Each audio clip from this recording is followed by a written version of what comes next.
Hello kids, हम लोग कक्षा 12वीं एनसीईआरटी जीव विज्ञान का तीसरा चैप्टर शुरू कर रहे हैं, मानव जनन, जिसमें हम मानव के पूरे प्रजनन तंत्र का और भ्रूण के विकास का कुछ प्रारंभिक ज्ञान हम यहाँ पर प्राप्त करेंगे। तो देखिए, जनन की आवश्यकता क्यों हुई, ये बात हम पिछले चैप्टर में पढ़ चुके हैं कि किसी भी जीव का एक निश्चित जीवन काल होता है, उसके बाद उसकी मृत्यु निश्चित होती है। तो अगर उसको अपनी जाति को बनाए रखना है तो उसे अपने ही जैसे और संततियों को उत्पन्न करना पड़ता है। मानव का भी एक निश्चित जीवन काल है। भारत में मानव का जीवन काल औसतन 67 साल माना गया है, 67 ईयर माना गया है। ठीक है, वैसे तो 120 साल तक भी जो लोग हैं वो जीते हैं। कई ऐसे लोगों का उदाहरण आता है हमारे सामने, और कुछ जो है बहुत पहले भी मर जाते हैं। तो चूंकि एक निश्चित समय मरना है तो प्रजनन करके अपनी प्रजाति को आगे बढ़ाना सबका एक निश्चित धर्म होता है। तो चलिए हम इसको आगे पढ़ते हैं। जैसा कि आप जानते हैं कि मानव लैंगिक रूप से जनन करने वाला और सजीव प्रजक या जरायुज प्राणी है।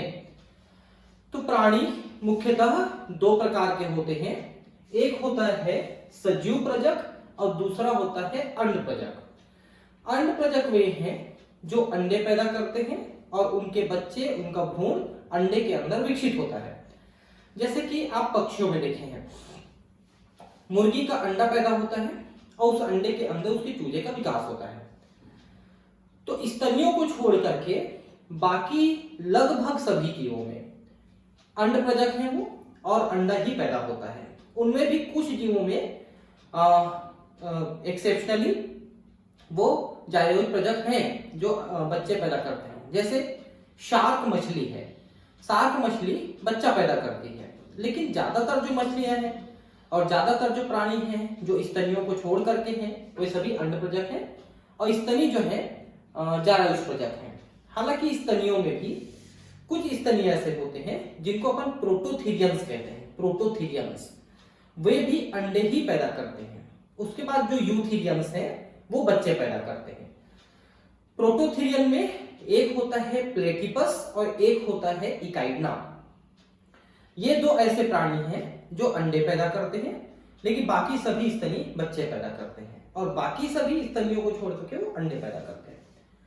मानव में जनन घटना के अंतर्गत युग्मकों की रचना यानी युग्मक जनन अर्थात पुरुष में शुक्राणुओं तथा स्त्री में अंडाणु का बनना, स्त्री जनन पथ में शुक्राणुओं का स्थानांतरण वीर्यसेचन, और पुरुष तथा स्त्री के युग्मकों का संलयन जिसे निषेचन, जिसके कारण से युग्मनज का निर्माण होता है, शामिल है। देखिए, युग्मक हम किसको कहते हैं? गैमीट, वो कहते हैं हम अंडाणु शुक्राणु को जो आपस में निषेचन करते हैं, तो एक जाइगोट का निर्माण होता है, युग्मनज का निर्माण होता है।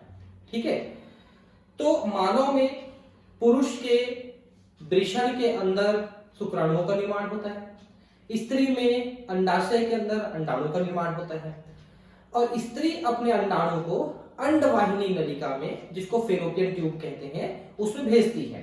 इधर से पुरुष जो है अपने लिंग के माध्यम से अपने शुक्राणुओं को फीमेल के योनि के अंदर छोड़ता है। वहां योनि से वो शुक्राणु गमन कर करके वो अंडवाहिनी नलिका में पहुंचते हैं, और अगर दोनों का वहां पर मुलाकात होता है तो निषेचन होता है। याद रखिएगा, निषेचन हमेशा मादा के अंडवाहिनी नलिका में यानी कि फेलोपियन ट्यूब में ही होता है, और कहीं पर वहां निषेचन की प्रक्रिया नहीं होती है। तो जब ये दोनों आपस में मिल जाते हैं, निषेचन हो जाता है, तो युग्मनज का निर्माण हो जाता है। इसके बाद कोरकपुटी यानी ब्लास्टोसिस्ट की रचना तथा परिवर्धन और इसका गर्भाशय की दीवार से चिपक जाना, अंतरोपण, भ्रूणी परिवर्धन और शिशु के जन्म की क्रिया घटित होती है। देखिए, अंडाणु शुक्राणु का जब निषेचन हो जाता है तो वहीं पर अंडवाहिनी नलिका में ही उस जाइगोट का, उस युग्मनज का विभाजन चालू हो जाता है। शुरू के विभाजन को 4 या 5 विभाजन तक हम उसे विदलन कहते हैं, क्योंकि वहां पर विभाजन तो समसूत्र विभाजन होता है, लेकिन उस जाइगोट का जो एक कोशिका है उसकी जो कुल जो साइज है, उसका जो आकार है, उसमें वृद्धि नहीं होता है। जैसे 1 से 2 कोशिका बन गई तो दोनों आधे आधे साइज के हो गए, 4 हो गई तो चौथाई साइज के हो गए, ऐसा होते रहता है।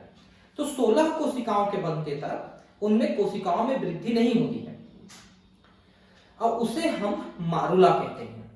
फिर वो धीरे धीरे अंडवाहिनी नलिका से आकर के गर्भाशय की दीवार में चिपक जाती है, लेकिन तब तक वो आगे की विभाजन चालू कर चुकी रहती है और वो ज्यादा कोशिकाओं वाली बन चुकी रहती है, जिसको ब्लास्टुला या ब्लास्टोसिस्ट कहते हैं।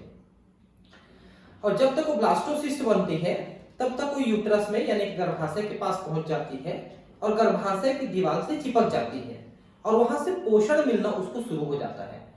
क्योंकि अभी तक उसे बाहरी तौर पे पोषण नहीं मिल रही थी, इसलिए उसकी कोशिकाएं टूट करके आधी साइज की होते जा रही थी, इसलिए उसका कुल आकार नहीं बढ़ रहा था।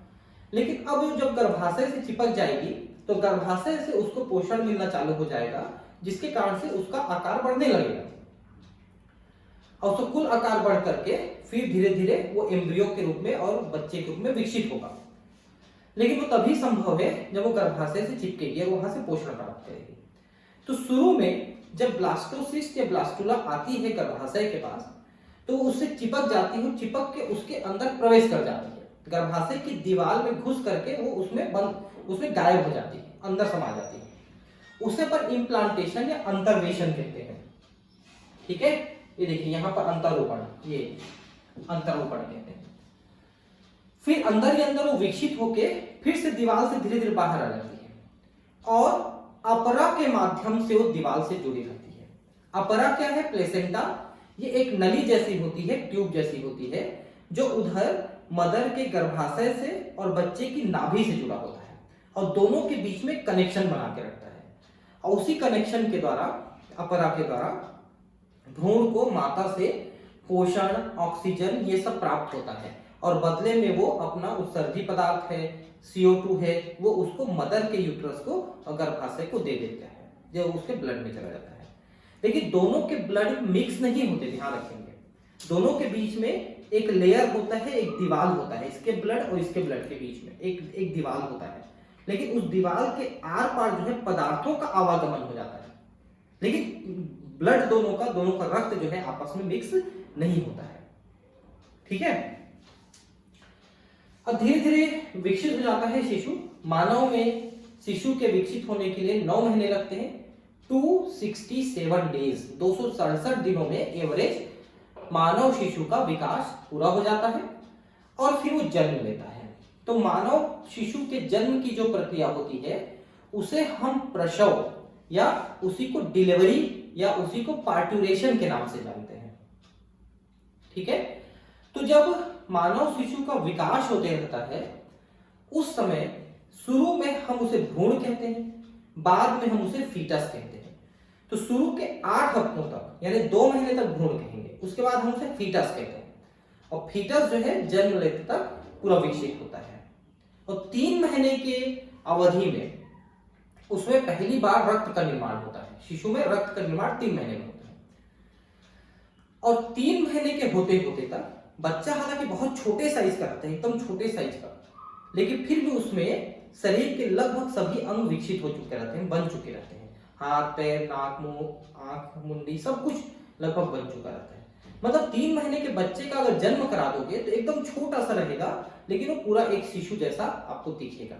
इसीलिए जो सोनोग्राफी कराते हैं, देखिए मैं इसमें कोई कमेंट नहीं कर रहा हूँ, लेकिन ये सच्चाई ये है कि सोनोग्राफी सेंटर्स में कई बार कन्या भ्रूण हत्या के लिए सपोर्ट की जाती है।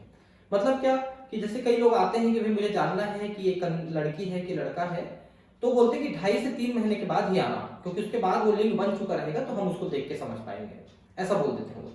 तो 2.5 से 3 महीने बाद जब जाते हैं लोग चेक कराने के लिए तो फिर वो लड़का है कि लड़की है बता देता है। तो सोचिए कि इतना जल्दी उसमें लिंग विकसित हो जाता है। ठीक है, आपने पढ़ा है कि ये जनन घटनाएं यौनारंभ के पश्चात संपन्न होती है। देखिए, यौनारंभ कब होता है? जब फीमेल में मासिक धर्म शुरू होता है। मानव की फीमेल में मासिक धर्म एवरेज 10 से 12 साल की उम्र में शुरू होता है और पुरुष में, मेल में शुक्राणुओं का निर्माण, और वो होता है 11 से 13 साल की उम्र में। ये अलग बात है कि अभी पिछले कुछ 10-15 सालों में ये प्रक्रिया दोनों में थोड़ा जल्दी होने लगती है। लड़कियों में जो 10 से 12 साल होना चाहिए था वो 8 से 10 साल में हो रहा है, और लड़कों में जो 11 से 13 साल में होना चाहिए था वो 9 से 11 साल में हो रहा है। मतलब 1-2 साल पहले ही यौनारंभ चालू हो जा रहा है। इसके पीछे जो है आज का जो वातावरण है, आज का जो माहौल है, दुनिया भर के इंटरनेट है, दुनिया भर के ये है, उसमें सब कुछ बच्चे लोग देख लेते हैं, तो उसके कारण से उनमें जानने की उत्सुकता होती है और उनमें पहले से हार्मोन सीक्रेट होना शुरू हो जाता है। लेकिन ये मानव के भविष्य के लिए बहुत खतरनाक है, क्योंकि जिनमें पहले चालू होता है उनमें पहले बंद भी होता है। ये बात तो सच्चाई है कि एक निश्चित समय तक ही कोई चीज चलता है, तो अगर कोई चीज पहले चालू हो रही है तो पहले बंद भी हो जाएगी। और ये भी हो सकता है कि समय से पहले अगर कोई चीज चालू हो तो उसका सही संचालन ना हो सकता है कि उनमें संतान उत्पत्ति ही ना हो, ऐसा भी हो सकता है। तो आगे चल के अगर यही चीजें चलती रही तो मानव जाति खतरे में पड़ सकती है। पुरुष और स्त्री के बीच महत्वपूर्ण रूप से जनन घटनाएं होती हैं। उदाहरण के लिए एक वृद्ध पुरुष में भी शुक्राणु बनना जारी रहता है, लेकिन स्त्रियों में अंडाणु की रचना 50 वर्ष की आयु के लगभग समाप्त हो जाती है। देखिए, स्त्रियों में मेंस्ट्रुअल साइकिल का शुरू होना मेनार्क कहलाता है, मेनार्क, और वो 10-12 साल की उम्र में शुरू होता है। और 45 से 50 साल की उम्र में मासिक धर्म बंद हो जाता है, तो उसे मेनोपॉज कहते हैं। मेनोपॉज आप सुने भी होंगे। तो बस इसी बीच में वो प्रजनन कर सकती है। इसी बीच में अंडाणु उनके शरीर में बनते हैं अंडाशय से, और वो निषेचन के काबिल होती है। लेकिन उससे पहले, यानी कि 10-12 साल से पहले, जब वो मेंस्ट्रुअल साइकिल नहीं शुरू हुआ है, तब वो नहीं कर सकती प्रजनन। और 45-50 के बाद जब वो मेनोपॉज हो जाता है तो उसके बाद वो अंडाणु बनना फिर से बंद हो जाता है और फिर से वो मां बनने के काबिल नहीं रहती है। तो महिलाओं में एवरेज आप कहेंगे तो 35-40 साल की जो बीच की गैप होती है, सिर्फ उसी में वो अंडाणु बनाते हैं, उसी में प्रजनन कर सकते हैं। लेकिन पुरुषों में 10-11 साल, 12 साल की उम्र में, 11-12 साल की उम्र में शुक्राणु को बनना शुरू होता है और लगभग पूरे जीवन काल बना सकता है। ये अलग बात है कि करीब 15 साल की उम्र से लेकर के 25 साल की उम्र के बीच में वो अत्यधिक शुक्राणु बना सकता है। उसके बाद शुक्राणु बनने की क्षमता धीरे धीरे कम होने लगती है। 50 साल की उम्र तक जाते जाते तक ये पता चलने लगता है कि अब शुक्राणु का बनना कम हो गया है, उनमें लिबिडो यानी कामेच्छा की कमी आ रही है। और 70-80 सालों के बाद, 80 सालों के बाद वो लगभग खत्म हो जाती, लगभग बंद हो जाती है। लेकिन लगभग में कह रहा हूं, क्यों? क्योंकि 80 साल की उम्र के बाद भी शुक्राणुओं का बनना जारी रहता है और थोड़ा बहुत कामेच्छा तब भी बाकी रहती है, वो पूरी तरह से खत्म नहीं होगी। यही कारण है कि यदा कदा कभी भी आपको बहुत रेयर ये एग्जांपल देखने को मिलेगा कि कोई 90 साल का जो वृद्ध है वो पिता बना है। अभी करीब 8-10 साल पहले ही घटना है कि 106 साल के एक वृद्ध व्यक्ति जिन्होंने करीब 45 साल की महिला से शादी किया था, वो दूसरी बार पिता बने थे। पहली बार वो 96 साल की उम्र में पिता बने थे, क्योंकि 92 साल की उम्र में ही शादी किए थे। तो 96 साल की उम्र में पिता बने थे और 106 साल की उम्र में दूसरी बार पिता बने। और उन्होंने बताया कि ऊँटनी का दूध पीते हैं, कैमल का दूध पीते हैं, इसलिए उनमें कामेच्छा अभी भी पैदा हो जाती है। तो एक्चुअली पुरुषों में कोई लिमिट नहीं है कि कब तक वो शुक्राणु बनाएंगे और कब खत्म होगा, वो हमेशा बनते रहता है। ठीक है, अब हम बात करेंगे सबसे पहले पुरुष जनन तंत्र के बारे में। पुरुषों का जो जनन तंत्र है वो किस प्रकार का बना हुआ है। तो ये देखिए, ये पुरुष का प्रजनन तंत्र है। देखिए, पुरुष का जो मुख्य प्रजनन तंत्र है उसमें जो प्राथमिक प्रजनन अंग है वो है वृषण और शिश्न। ये दो अंग हैं जो प्राथमिक प्रजनन अंग हैं। ठीक है, इसके अलावा बाकी जो चीजें हैं जिसमें शुक्रवाहिनी नलिका है ना, और शुक्राशय है, यूरेथ्रा है, ये सब इनके सहायक अंग हैं जो इनमें सहायता करते हैं। मानव में जितने भी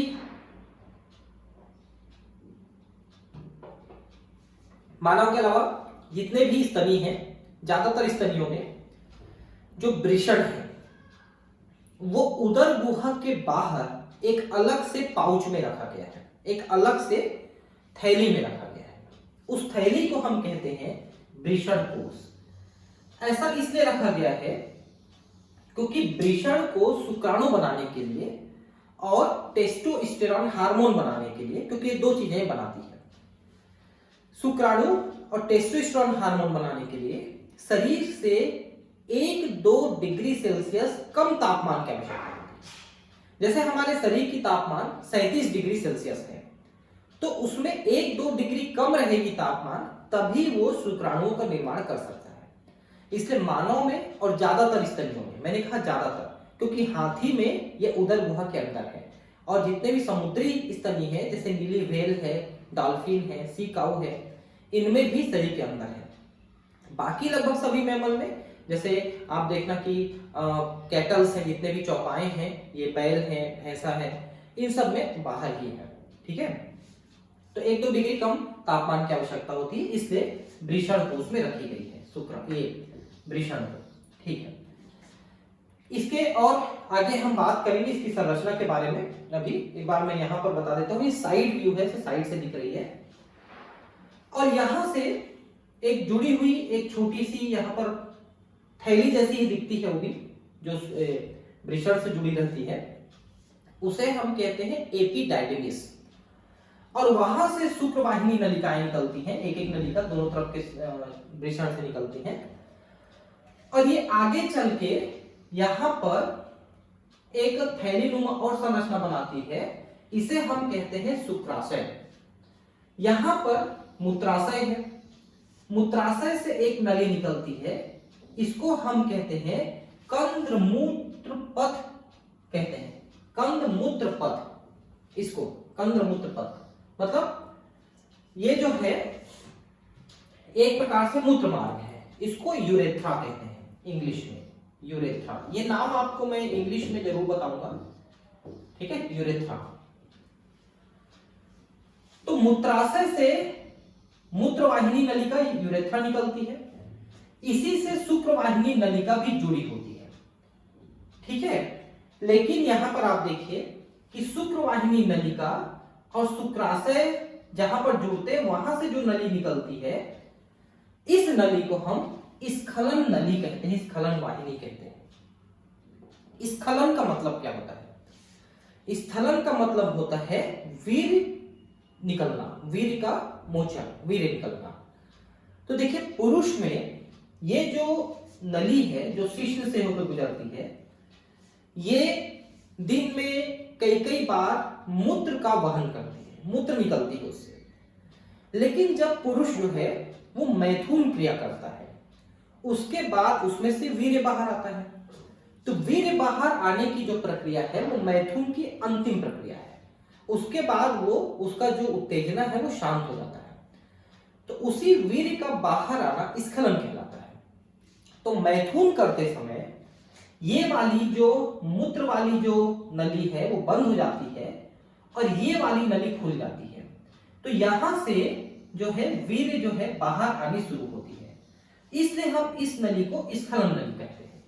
ये जो नली है इसको स्खलन नली कहते हैं, यानी कि इजेकुलेटरी डक्ट स्खलन नली कहते हैं। ठीक है, तो ये दोनों के जो जंक्शन है, यहां पर एक ग्रंथि पाई जाती है, इसको पौरुष ग्रंथि या प्रोस्टेट ग्लैंड कहते हैं, पुरस्थ ग्रंथि, प्रोस्टेट ग्लैंड। पुरुषों में इसका आकार धीरे धीरे बड़ा हो जाता है, ये करीब 20 ग्राम का होना चाहिए, लेकिन पुरुषों की उम्र बढ़ने के साथ कई बार इसका आकार बड़ा हो जाता है, कई बार इसमें कैंसर हो जाता है, तो फिर उसको मूत्र त्याग करने में और वीर्य त्याग करने में दिक्कत होने लगती है, फिर उतना अच्छे से फ्लो उसका नहीं बनता है। और इसके साथ में यहां पर एक जोड़ा जो रास्ते में, ये एक जोड़ा कंदमूत्र पथ ग्रंथि कहते हैं, यानी कि कूपर्स ग्लैंड कहते हैं इसको, कूपर्स ग्लैंड, कंदमूत्र पथ ग्रंथि।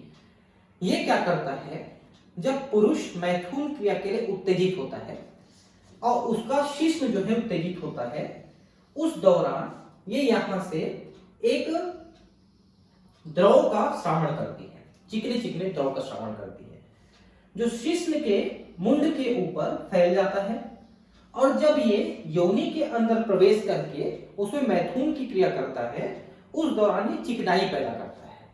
कौन? ये जो कूपर्स ग्लैंड है, कंदमूत्र पथ ग्रंथि जो है, ये स्रावित करता है एक चिकने चिकने द्रव को, जो शिश्न के ऊपर फैल करके बाहर चिकना कर देता है। दूसरा काम क्या करता है कि चूंकि ये पथ जो है बार बार मूत्र का परिवहन किया हुआ है, तो मूत्र लगा हुआ है अंदर की नली में, उस मूत्र को भी साफ कर देता है और उसकी एसिडिटी को, वो उसकी जो अम्लता है उसको भी वो न्यूट्रल कर देता है। तो साफ करने का काम और बाहर में चिकनाई पैदा करने का काम ये करता है। अब ये जो शिश्न है, इस शिश्न की संरचना में अगर हम देखें तो सबसे बाहर यहां पर एक तिकोना शिश्नमुंड होता है, शिश्नमुंड, जिसको ग्लांस कहते हैं, ग्लांस पेनिस। और इसके ऊपर, जैसे ये ग्लांस पेनिस है, तो इसके ऊपर ऐसा एक स्किन का आवरण लगा रहता है। वो स्किन का आवरण ऐसे खींचने से पीछे की ओर वो कलेक्ट हो जाता है, पीछे की ओर सिकुड़ जाता है। उस स्किन के कवर को अपन प्रीप्यूष या अग्राक्षर कहते हैं, अग्राक्षर, प्रीप्यूष, अग्राक्षर। कुछ जातियों में, कुछ धर्मों में इसी अग्र अक्षर को खींच के काट दिया जाता है बचपन में। उस प्रक्रिया को खतना कहते हैं। ये उनकी धार्मिक प्रक्रिया है। क्यों करते हैं, काहे करते हैं, आप उनमें से किसी से पूछ लीजिए, लेकिन ये किया जाता है, जो खतना या सर्कमसीजन कहते हैं, अग्राक्षर को काट दिया जाता है। ठीक है, तो ये आपके साइड से ये दृश्य है, व्यक्ति के किसी साइड से ऐसा दिखाया गया, कैसा दिखता है। इसके पीछे जो है आपका, ये आप देख सकते हैं कि ये वर्टिब्रल कॉलम है, यानी कशेरुक है, और ये आहार नाल का हिस्सा है, मलाशय, आहार नाल इसके पीछे है, ये गुदा द्वार है ना। मानव में, पुरुषों में ये एक तो जो मूत्रवाहिनी नलिका का द्वार है और एक गुदा द्वार है। स्त्रियों में बीच में एक और द्वार होता है, यहाँ पर 3 द्वार होता है, वो हम देखेंगे आगे चल के। इसलिए स्त्रियों के शरीर में कुल 11 द्वार है, जबकि पुरुषों के शरीर में कुछ 10 द्वार है। ये नाभि को भी गिनना है, आंख है, नाक है, कान है, मुंह है, नाभि है और बाकी नीचे 3 द्वार, ऐसा करके। ठीक है, तो अगर हम इसको सामने से देखें तो इस तरह की संरचना दिख रही है, जिसमें दोनों वृषण आपको स्पष्ट रूप से दिखाई दे रहे हैं। तो देखिए फिर से एक बार हम यहाँ पर बात करते हैं, थोड़ा सा और कुछ संरचनाओं के बारे में यहाँ पर लिखा है। तो देखिए कि 2 वृषण है, एक वृषण यहाँ पर है और एक वृषण यहाँ पर है, आप देख सकते हैं। ये 2 वृषण है जो वृषण कोश में बंद है। ठीक है, वृषण कोश जो है सबसे उधर से बाहर लटका हुआ। वृषण जो है बाहर से वैसे तो 3 आवरणों द्वारा घिरा होता है, ट्यूनिका एल्बुजिनिया, ट्यूनिका वेजिनेलिस और ट्यूनिका वेस्टुबोसा। ट्यूनिका वेस्टुबोसा, वेजिनेलिस और एल्बुजिनिया 3 आवरण होते हैं वृषण के बाहर, जिसमें से ट्यूनिका एल्बुजिनिया ये श्वेत कोलेजन फाइबर्स का बना होता है, श्वेत कोलेजन फाइबर्स का। ठीक है, और वो अंदर की ओर प्रवेश करके वृषण के जो अंदर की कोश है उसको छोटे छोटे भागों में बांट देता है। उन छोटे छोटे हिस्सों को वृषण पालिकाएं कहते हैं, वृषण पालिकाएं। हालांकि ये वृषण पालिकाएं यहाँ पर गिने चुने दिया है, वहां पर एक्चुअली सैकड़ों की संख्या में होता है, 200-250 की संख्या में होता है। और इनके अंदर पतले पतले नलिकाओं का ऐसे जाल रहता है, ऐसे नलिकाएं जो है कुंडलित रूप से इसके अंदर है। उन पतली पतली नलिकाओं को अपन सेमिनिफेरस यानी शुक्र जनन नलिकाएं कहते हैं। समझ रहे हैं, जैसे कि वृषण है और ये एक पाली है, तो इस पाली के अंदर ऐसे पतली पतली नलिकाएं हैं जो कुंडलित रूप से रहती है, बहुत बड़ी संख्या में। टोटल में इसमें 700-800 के आसपास नलिकाएं होती हैं। उन नलिकाओं को अपन शुक्र जनन नलिकाएं कहते हैं, सेमिनिफेरस ट्यूब्यूल्स। उसी के अंदर शुक्राणु बनते हैं, क्योंकि जो शुक्र जनन नलिकाएं हैं वो जनन उपकला की बनी होती है। जनन उपकला ऊतक कहीं पर भी होते हैं, उनका एक ही काम है शुक्राणु का या अंडाणु का निर्माण करना। इसलिए वृषण में भी और टेस्टी इसमें अंडाशय में भी दोनों जगह जनन उपकला पाई जाती है। तो शुक्र जनन नलिकाएं जनन उपकला की बनी होती है और उसी के अंदर शुक्राणुओं का निर्माण होता है। और ये सभी जो शुक्र जनन नलिकाएं हैं वो एक जगह आकर के यहां पर इस वाले जगह पे खुलती है सभी। तो उस वाली जगह में एक जाल जैसा बन जाता है, उस जाल को हम कहते हैं वृषण जालिका, यानी रेटिटेस्टिस, इसको इंग्लिश में कहते हैं रेटिटेस्टिस, इसको कहते हैं वृषण जालिका बन जाती है। तो एक बार फिर से बता रहा हूं, समझ लीजिए। बहुत पतली पतली नलिकाएं हैं जो वृषण के अंदर है, शुक्र जनन नलिका है, वो बीच में आके खुलती है यहां पर, उस जगह पे एक जाल जैसा बन जाता है, उसको रेटिटेस्टिस या वृषण जालिका कहते हैं।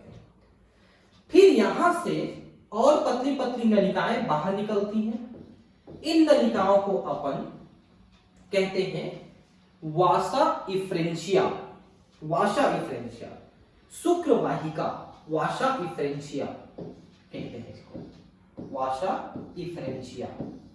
थोड़ा सा ध्यान रखेंगे, मैं नाम इन सबको बता रहा हूं आपको, वासा इफ्रेंशिया कहते हैं।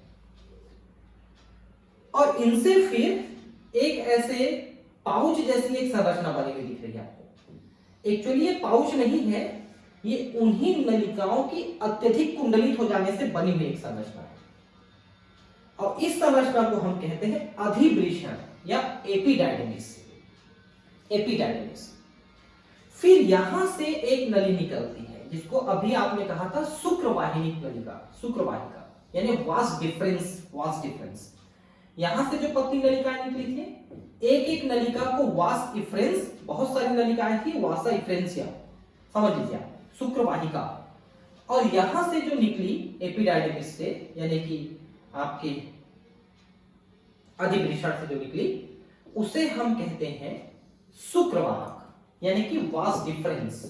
ध्यान दीजिएगा, वास डिफरेंस, वास डिफरेंस भी एक वचन है, दोनों तरफ एक एक वास डिफरेंस है, इसलिए दो हो गए, तो हो गए वासा डिफरेंशिया। जैसे यहां पर एक नली को आप कहेंगे वास इफ्रेंस और बहुत सारी नलिकाओं को आप कहेंगे वासा इफ्रेंसिया, वैसे इस एक नलिका को आप कहेंगे वास डिफरेंस, और दो नलिकाएं होती हैं तो टोटल हो गए वासा डिफरेंसिया, ऐसा कहते हैं। तो होता क्या है जरा ध्यान समझिए कि ये जो शुक्र जनन नलिकाएं हैं, ये जब शुक्राणु का निर्माण करते हैं तो वे शुक्राणु अपरिपक्व होते हैं, जिसको अपन स्पर्मेटिड कहते हैं, अपरिपक्व होते हैं। और वो यहां से ये जालिका में आते हैं, फिर यहां से शुक्रवाहिका के द्वारा इसमें जाते हैं, एपिडाइडमिस यानी अधिवृषण में जाते हैं, और वहां पर जाकर के वो करीब 40 दिनों में परिपक्व होते हैं। टोटल शुक्राणु को बनने में 70 से 72 दिन लग जाते हैं, सिर्फ परिपक्व होने में 40 दिन लग जाते हैं। लेकिन हर रोज हो रहा है ना, इसलिए हर रोज वीर्यसेचन किया जा सकता है। और जब ये परिपक्व हो जाते हैं, तब ये इस शुक्रवाहिका के द्वारा, शुक्रवाहक के द्वारा आगे जाते हैं, और आगे जाके ये देखिए यहां शुक्राशय, इधर वाला इसमें, ये शुक्राशय, इसमें जाके एकत्र होते रहते हैं, और शुक्राशय उसमें अपना एक स्राव, एक द्रव स्रावित कर देता है शुक्राणुओं के ऊपर। तो शुक्राणु उस द्रव में, जो शुक्राशय द्वारा स्रावित है, उस द्रव में तैरते रहते हैं, और उस द्रव में उनके लिए पर्याप्त पोषण और पोषक तत्व मिलते रहते हैं, तो वहीं पर वो एकत्र होते रहते हैं। और जब पुरुष मैथुन की क्रिया करता है, तब वो स्खलन नलिका द्वारा, जो यहां पर हमने बात किया था, ये इस स्खलन नलिका द्वारा बाहर आना शुरू होते हैं, और इस मूत्रवाहिनी नलिका यानी कि यूरेथ्रा के द्वारा बाहर आते हैं, उसको हम लोग स्खलन कहते हैं। और स्खलन के द्वारा पुरुष जो है मादा की योनि मार्ग में बहुत सारा वीर्य जो है 1.5 ml से लेकर 2.5 ml तक वीर्य जो है मादा की योनि में छोड़ देता है। तो मादा की योनि में पहुंचना वो वीर्य सेचन कहलाता है, इंसेमिनेशन वीर्य सेचन कहलाता है। लेकिन केवल वीर्य का बाहर आना, उस प्रक्रिया को हम स्खलन कहते हैं, ठीक है। और इधर की संरचना मैंने बताया, देखिए कि ये मूत्राशय है जिसमें किडनी से मूत्र आके इकट्ठा हुआ है, यहां से एक नलिका निकली हुई है जो शिश्न से होकर गुजरी हुई है, और इस नलिका को जैसे हमने कहा कि यूरेथ्रा कहते हैं, मूत्रमार्ग, और यहीं से ये स्खलन नलिका भी जुड़ी हुई है और रास्ते में ये प्रोस्टेट ग्लैंड है, पुरुष ग्रंथि। पुरुष ग्रंथि का क्या काम है? जब वीर्य बाहर आता है तो उस वीर्य में अपना भी कुछ द्रव स्रावित कर देता है प्रोस्टेट ग्लैंड, पौरुष ग्रंथि। और वो जो द्रव है वो शुक्राणुओं के सक्रिय रहने के लिए, उनके जीवित रहने के लिए वो सहायता करते हैं, उसमें वो जरूरी होता है। ठीक है, तो वो भी उनके साथ बाहर आता है। और जैसा मैंने कहा, रास्ते में एक जोड़ा जो है कंद मूत्र पथ ग्रंथि यानी कूपर ग्लैंड होता है, जो पुरुष के उत्तेजित होते ही इसमें पहले एक द्रव का श्रावण कर देता है। इस नली में जो द्रव बाहर आकर के शिश्न मुंड को ये चिकना कर देता है, जिससे इसका योनि में प्रवेश करना थोड़ा आसान हो जाता है। क्योंकि योनि में प्रवेश करने के बाद जब उसमें घर्षण होगा, मैथुन की क्रिया होगी, तो दोनों अगर सूखे रह गए, शिश्न भी और योनि भी, तो दोनों के बीच में घर्षण क्रिया के द्वारा उनकी जो त्वचा है अंदर की और इसकी शिश्न की, ये त्वचा जो है छिल जाएगी। उससे बचाने के लिए, योनि को चिकना करने के लिए वहां पर बार्थोलियन ग्लैंड होता है जो बिल्कुल ऐसा ही कार्य करता है। और इसमें भी एक ग्लैंड, जैसा मैंने बताया, ग्रंथि है जिसको हम कंद मूत्र पथ ग्रंथि कहते हैं, ये भी इसको चिकना करके रखता है। तो ज्यादातर अवस्था में जब दोनों की सहमति से मैथुन हो रहा है तब तो ये चिकनाई स्रावित हो जाता है। लेकिन कभी कभी जब फोर्सफुली यानी रेप की कंडीशन होती है, उस समय मादा की योनि उस चीज को स्रावित नहीं कर पाती है, तो फिर वो योनि मार्ग डैमेज हो जाता है। जैसे कि आप फिल्मों में देखे हैं कि अत्यधिक रक्तस्राव हो गया और उसकी मौत हो गई, ऐसा नहीं दिखाता है, तो वो वही कारण है। ठीक है, तो और ये बाहर में, जैसा मैंने कहा कि शिश्न के मुंड के ऊपर एक त्वचा का आवरण होता है जिसे अपन अग्राक्षर या इसी को प्रीप्यूष कहते हैं। और ये क्या करता है, इसको ढक के रखता है। ठीक है, इसी को काट के हटा देने को हम खतना कहते हैं। तो ये पुरुष के प्रजनन तंत्र का पूरा संरचना है, जैसा कि आप देख रहे हैं। ठीक है, तो अब हम इसको पढ़ लेते हैं, क्या क्या लिखा है मैंने बता दिया आपको, पूरा एक बार पढ़ लेते हैं। पुरुष जनन तंत्र शरीर के श्रोणी क्षेत्र, श्रोणी मतलब क्या होता है, ये कमर, पेल्विक है ना, ये जो गर्डिल है श्रोणी मेखला कहते हैं, जो हड्डी है, ये जो कमर की बड़ी सी हड्डी है ना, ऐसे करके इसको श्रोणी मेखला कहते हैं। अब 11वीं क्लास में मैंने इसको पढ़ाया है कंकाल तंत्र में, आप उसको पढ़ लीजिए तो समझ में आएगा।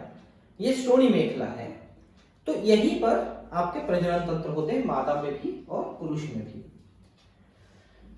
इसके अंतर्गत एक जोड़ा वृषण और सहायक नलिकाओं के साथ साथ एक जोड़ी ग्रंथि तथा बाह्य जननेंद्रिय शामिल होती है। तो बहुत सारी नलिकाएं आपने देखी, जैसे कि वास डिफरेंस देखा, वास डिफरेंस देखा है ना, तो एक जोड़ी नली है वास डिफरेंस, वो यहां पर है। और बाह्य जननेंद्रिय, बाह्य जननेंद्रिय का मतलब वो जो शिश्न है जो मादा की योनि में प्रवेश करके मैथुन करता है, वो बाह्य जननेंद्रिय है। शरीर में वृषण उदर गुहा के बाहर एक थैली में या धानी में स्थित होती है, जिसे वृषण कोश कहते हैं, स्क्रोटम कहते हैं, क्योंकि उसको शरीर से कम तापमान की आवश्यकता होती है। वृषण कोश वृषणों के तापमान को शरीर के तापमान से 2-2.5 डिग्री सेंटीग्रेड कम रखने में सहायक होता है, जो शुक्राणु जनन के लिए आवश्यक होता है। देखिए, जब बच्चे का जन्म होता है लड़के का, तो जन्म से करीब 2-3 महीने पहले तक ये वृषण उदर गुहा के अंदर रहता है, क्योंकि उदर गुहा के अंदर ही उसका निर्माण होता है। लेकिन बच्चे के जन्म लेने से 1-2 महीना पहले वो उतर के वृषण कोश में आ जाता है और जीवन भर फिर उसी में रहता है। लेकिन कुछ बच्चों में ये उतर के नीचे नहीं आ पाता है और वो पेट के अंदर ही रह जाता है। उस अवस्था को क्रिप्ट आर्केडिज्म कहते हैं, क्रिप्ट आर्केडिज्म। तो डॉक्टर चेक करता है और उसको हिला डुला करके उतारने की कोशिश करता है बच्चे के जन्म के बाद, लेकिन वो अगर नहीं उतरता है तो ऑपरेशन करके उसको नीचे उतारा जाता है।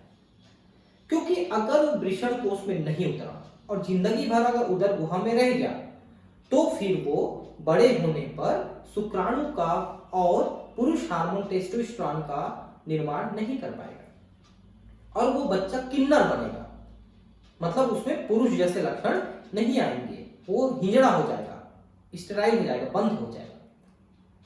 उस कंडीशन को क्रिप्ट आर्केटिज्म कहते हैं। ठीक है। वयस्क में प्रत्येक वृषण अंडाकार होता है जिसकी लंबाई 4 से 5 सेंटीमीटर और चौड़ाई 2 से 3 सेंटीमीटर होता है। तो लंबाई चौड़ाई दिया है 4 से 5 और 2 से 3 लंबाई चौड़ाई। वृषण सघन आवरण से ढका रहता है। तो मैंने अभी बताया था कि वृषण को ढकने के लिए वहां पर 3 आवरण है, ट्यूनिका, एल्बुजिनिया, वेस्क्यूबोसा और वेजिनेलिस, 3 आवरण है। लेकिन ट्यूनिका एल्बुजिनिया जो श्वेत कोलेजन तंतुओं का बना हुआ एक कठोर आवरण है, इसे वृषण को छूने से वो कठोर महसूस होता है।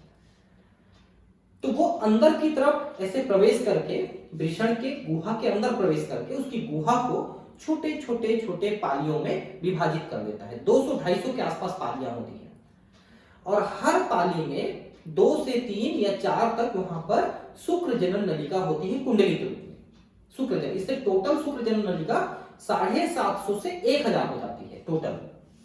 ये देखिए, वृषण सघन आवरण से ढका रहता है। प्रत्येक वृषण में लगभग 250 कक्ष होते हैं जिन्हें वृषण पालिका कहते हैं। ये भी आपने देखा कि वृषण पालिकाएं यहाँ पर, ये देखिए, ये मैंने बताया था कि वृषण पालिकाएं इस तरह से होती हैं, छोटे छोटे चेंबर में बटी हुई है, 250 के आसपास चेंबर, टेस्टिकुलर लोब्यूल्स कहते हैं। और प्रत्येक वृषण पालिका के अंदर 1 से लेकर 3 अति कुंडलित शुक्र जनन नलिकाएं या सेमिनिफेरस ट्यूब्यूल्स होती हैं, यानी कुल हो गए 750 से 1000 के आसपास, जिनमें शुक्राणु पैदा किए जाते हैं। उन्हीं शुक्र जनक नलिकाओं में ही शुक्राणुओं का निर्माण होता है। ठीक है। प्रत्येक शुक्र जनन नलिका का भीतरी भाग 2 प्रकार की कोशिकाओं से स्तरित होती है, जिन्हें नर जर्म कोशिकाएं या शुक्राणु जन स्पर्मेटोगोनिया और सर्टोली कोशिकाएं कहते हैं। अब देखिए, जो शुक्र जनन नलिका है, इसको आप देखिए, शुक्र जनन नलिका का एक टीएस है, मतलब ट्रांसवर्स सेक्शन है। देखिए, जैसे कि ये एक शुक्र जनन नलिका है, इसको आप ध्यान से देखिए, ये दूसरा है, ये तीसरा है, ये चौथा है, ये पूरा वृषण का है, वृषण का है ना, ध्यान में। शुक्र जनन नलिका में देखिए, ये जो किनारे किनारे की कोशिकाएं हैं, ये जनन कोशिकाएं हैं, शुक्र जनन कोशिकाएं, जिनको अपन स्पर्मेटोगोनिया कहते हैं। स्पर्मेटोगोनिया, स्पर्मेटोगोनिया में पहले बहुत बार समसूत्री विभाजन, फिर एक बार उसमें अर्धसूत्री विभाजन होता है। अर्धसूत्री विभाजन 2 स्टेप में होता है, अर्धसूत्री विभाजन 1 और 2, मियोसिस 1 और 2। इसके परिणाम स्वरूप शुक्राणुओं का निर्माण होता है। और इसमें जो दूसरी कोशिकाएं होती हैं, उन्हें हम कहते हैं सर्टोली कोशिकाएं। सर्टोली कोशिकाएं, ये सर्टोली कोशिकाएं, ये क्या करती हैं? ये जो हैं, जो नए बन रहे हैं शुक्राणु, उनको ये अपने अंदर ले लेती है और उनको पोषण प्रदान करती है, पोषण। ठीक है। तो ये एक प्रकार से पोषक कोशिकाएं हैं। और फिर जब ये बन जाती हैं तो सर्टोली कोशिकाएं उनको धक्का मार करके बाहर भेज देती हैं। तो ये वासा इफ्रेंशिया यानी कि शुक्र वाहिकाओं के द्वारा ये अधिवृषण में पहुंचते हैं और अधिवृषण में पहुंचने के बाद इनका परिपक्व होता है। क्लियर है? तो ये शुक्र जनन नलिकाएं हैं, इसके अंदर हैं कौन कौन से? स्पर्मेटोगोनिया यानी कि शुक्राणु जनन कोशिकाएं और सर्टोली कोशिकाएं इसके अंदर है। लेकिन ऐसे बहुत सारे जो नलिकाएं हैं, इनके बीच बीच में जो अवकाश है, जो बीच बीच में खाली जगह है, देखिए जैसे कि ये पूरा एक नलिका है, ये दूसरी नलिका का है, ये तीसरी नलिका का है, मतलब नलिकाएं बहुत सारी हैं। मैंने देखा, बताया आपको 750-1000 नलिकाएं। उनके बीच बीच में जो खाली स्थान है, उस खाली स्थान को अपन अंतराली अवकाश कहते हैं। अंतराली, इंटरसेलुलर स्पेसेस। ठीक है।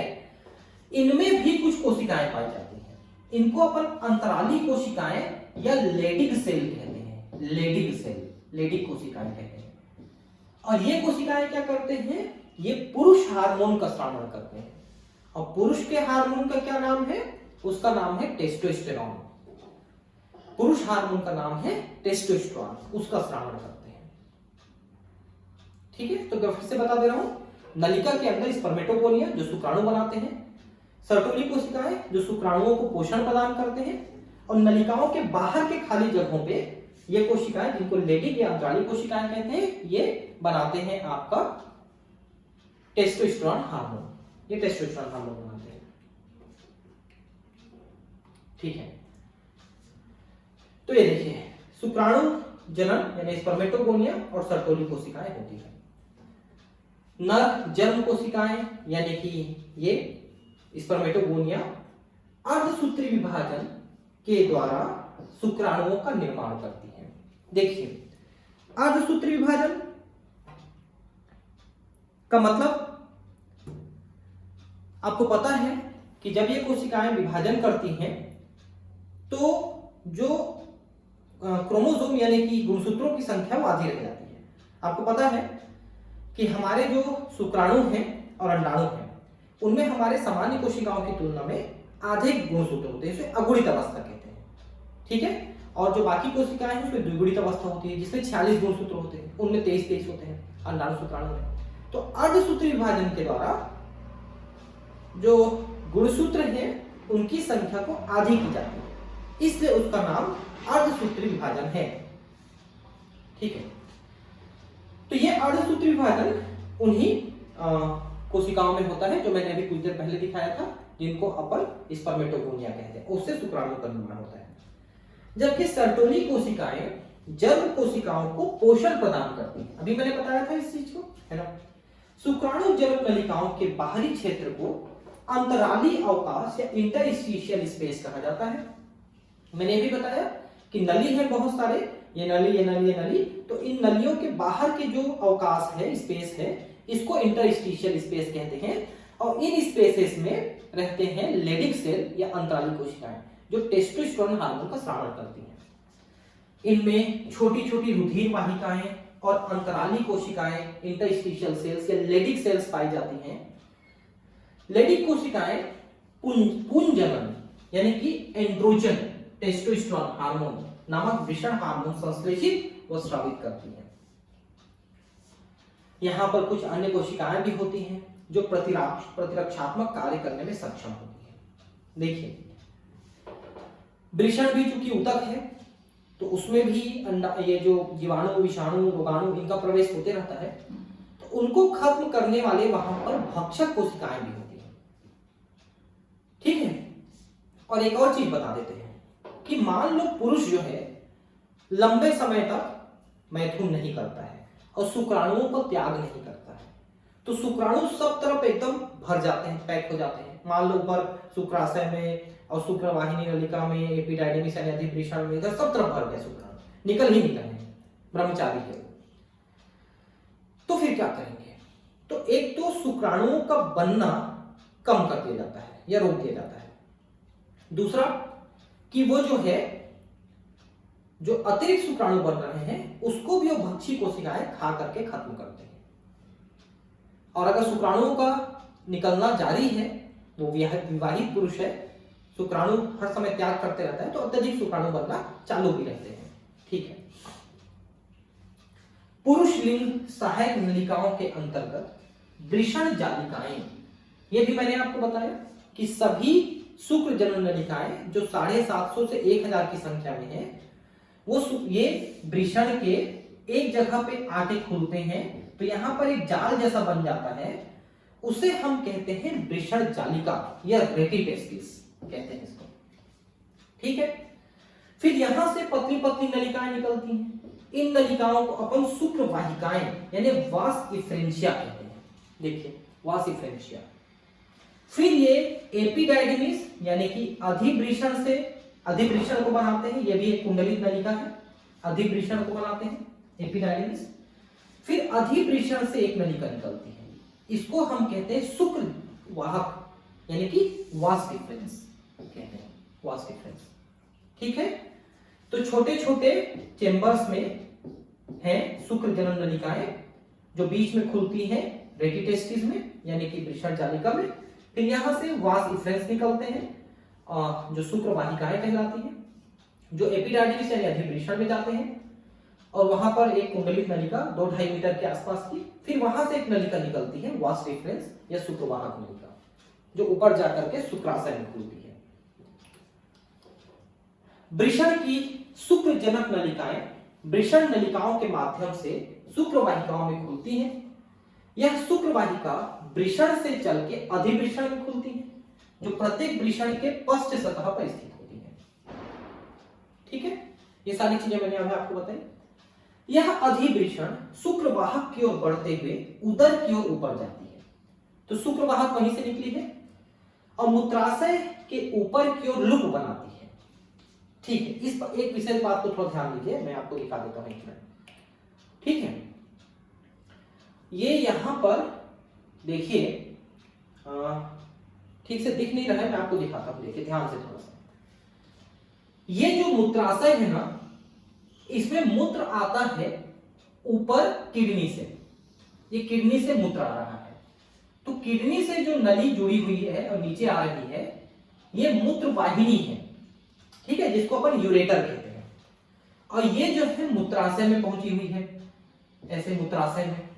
तो ये जो शुक्रवाहिका नली है, शुक्रवाहक नली है, ये पहले इसी में ऐसे लूप बनाती है, उसी में अटकी हुई फिर नीचे आती है। समझ रहे हैं? जैसे कि ऐसे ये नली आई है ऊपर किडनी से, और ये वृषण से नली जा रही है, तो ये ऐसे करके इसमें ऐसे लटक करके ऐसे आगे बढ़ती है, नीचे आती है, उसी को लूप बनाती है, लिखा है लूप बना के आती है नीचे।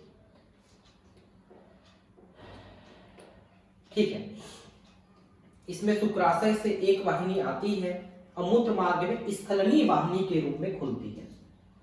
तो स्खलन का मतलब मैंने कहा बताया आपको कि जब वो वीर्य का त्याग करता है, वीर्य बाहर आता है, तो उसे हम स्खलन कहते हैं। ये नलिकाएं वृषण से प्राप्त शुक्राणुओं का भंडारण तथा मूत्र मार्ग से इनका बाहर स्थानांतरण करती है। यही बात मैंने अभी बार बार बताया। मूत्र मार्ग मूत्राशय से निकलकर पुरुष के शिश्न के माध्यम से गुजरता हुआ बाहर की ओर एक छिद्र के रूप में खुलता है, जिसे मूत्राशय मुख या यूरेथ्रल ओरिफिस मीटस भी कहते हैं। जो शिश्न के टिप में जो छिद्र होता है उसे यूरेथ्रल मीटस या यूरेथ्रल ओरिफिस कहते हैं, छिद्र। उसी में से मूत्र भी निकलता है दिन में कई बार, और उसी से वीर्य भी निकलता है। तो एक ही छिद्र से दोनों काम, जबकि स्त्री में इसके लिए दो अलग अलग छिद्र हैं, एक में वीर्य लेने के लिए वेजाइना यानी योनि मार्ग, और एक जिससे मूत्र त्याग करती है, जिसे हम कहते हैं यूरेथ्रल ओरिफिस। ठीक है, शिश्न पुरुष की बाहरी जननेंद्रिय है। यह विशेष प्रकार के ऊतकों का बना होता है, जो शिश्न के उद्घर्षण या उठान इरेक्शन में सहायता प्रदान कर वीर्यसेचन यानी इंसेमिनेशन को सुगम बनाता है।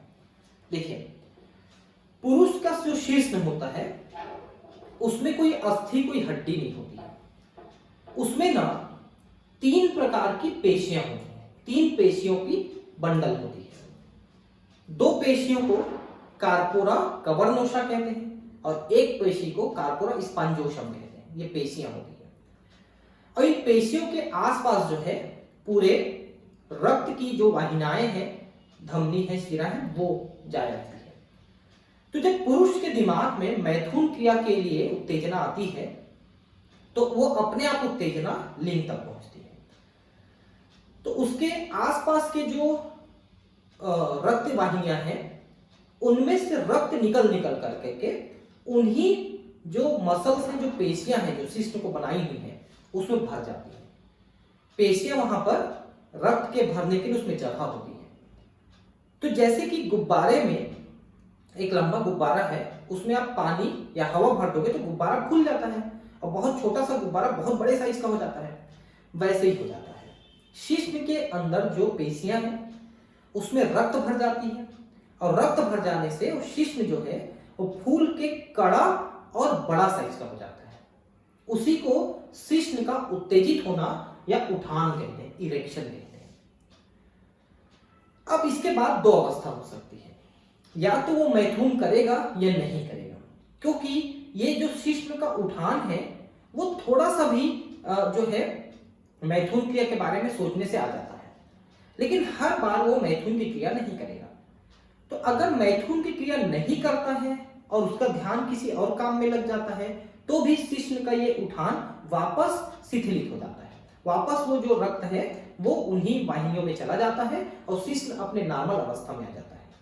लेकिन मान लो वो मैथुन की क्रिया करता है तो मैथुन क्रिया में आखिरी में वीर्य का स्खलन होता है और वीर्य के स्खलन होते ही अपने आप सब कुछ शांत हो जाता है और सारा ब्लड जो है वापस चला जाता है, तो शिश्न वापस अपनी शिथिलन अवस्था में आ जाता है।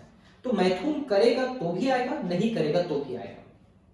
ठीक है, तो शिश्न का उठान सिर्फ जो है वो सोच पर निर्भर करता है और उसमें रक्त की सप्लाई बढ़ने से वो करता है। ठीक है, और वीर्य सेचन यानी इंसेमिनेशन का मतलब ये है कि शिश्न अगर उठाव प्रदान किया है, प्राप्त किया है और योनि के अंदर प्रवेश करके उसमें मैथुन कर रहा है तो उसी के अंदर अपना वीर्य वो छोड़ता है और उसके कारण से उस प्रक्रिया को अपन वीर्य सेचन या इंसेमिनेशन कहते हैं। ठीक है, शिश्न का अंतिम वर्धित भाग शिश्न मुंड या ग्लास पेनिस कहलाता है, जो एक धीरी त्वचा से ढका रहता है जिसे अग्राक्षर या फोर स्कीन या प्रीप्यूस भी कहते हैं। ठीक है, तो देखिए शिश्न को चूंकि योनि के अंदर प्रवेश करना रहता है इसलिए शिश्न का जो सिरा वाला भाग होता है थोड़ा सा फूला और थोड़ा सा ऐसा ऐसा कोनिकल के आकार का होता है, ऐसा कोनिकल होता है। इस फूले वाले हिस्से को ही अपन ग्लास पेनिस या शिश्न मुंड कहते हैं। ये बहुत हार्ड होता है और थोड़ा तिकोना होता है जिससे आसानी से ये योनि मार्ग में प्रवेश कर पाता है। लेकिन सामान्य समय में इसकी सुरक्षा के लिए इसके ऊपर एक आवरण रखा गया है। इस आवरण को हम लोग, ठीक है, त्वचा की एक आवरण है, इस आवरण को हम कहते हैं प्रीप्यूष या शिश्नाक्षर अग्राक्षर। ठीक है, ये ढक के रखता है और जब ये प्रवेश करता है योनि मार्ग में ना तो ये ऐसे सिकुड़ के ऐसे पीछे की ओर आ जाता है जिससे शिश्न मुंड जो है खुल जाता है और वो आसानी से योनि मार्ग में प्रवेश कर पाता है। ठीक है, उसी को काट देते हैं खतना की प्रक्रिया में। पुरुष लिंग की सहायक ग्रंथियां एक जोड़ा शुक्राशय, एक पुरस्थ यानी प्रोस्टेट ग्रंथि तथा एक जोड़ा बल्बोयूरेथ्रल ग्रंथियां शामिल होती हैं, जिसको हम मूत्रपथ ग्रंथियां ऐसा कुछ नाम हम ले रहे थे, बल्बोयूरेथ्रल या कूपर ग्रंथि।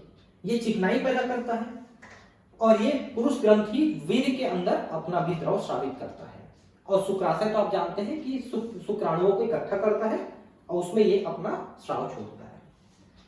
इन ग्रंथियों का स्राव शुक्रिय यानी सेमिनल प्लाज्मा का निर्माण करता है। मतलब वीर्य में जो द्रव वाला भाग होता है उसमें शुक्राशय का स्राव और पुरस्थ ग्रंथि का स्राव मिला होता है और ये जो बल्बोयूरेथ्रल ग्रंथि है वो रास्ते को चिकना और बाहर को चिकना बनाती है। तो जो वीर्य का द्रव वाला भाग है प्लाज्मा है, इसमें फ्रुक्टोज यानी फल शर्करा, फ्रुक्टोज आप जानते हैं, कैल्शियम तथा कुछ एंजाइम पक्की से भरपूर होता है जो शुक्राणुओं को लगातार पोषण प्रदान करते रहता है। बल्बोयूरेथ्रल ग्रंथियों का स्राव मैथुन के दौरान शिश्न में स्नेहन यानी लुब्रिकेशन प्रदान करने में सहायक होता है। ये भी मैंने आपको बताया कि अगर ये चिकनाई नहीं रहेगा तो योनि में प्रवेश करने पर शिश्न और योनि के बीच अत्यधिक घर्षण हो जाएगा जिससे दोनों की स्किन छिल जाएगी और वो तकलीफ देह हो जाएगी। इसलिए दोनों ही उसको चिकना बनाने के लिए अपना अपना स्राव देते हैं। ठीक, अब ये जो स्त्री जन्म तंत्र है इसको हम अगली क्लास में पढ़ेंगे। चलो मिलते हैं अगली क्लास में। Thank you.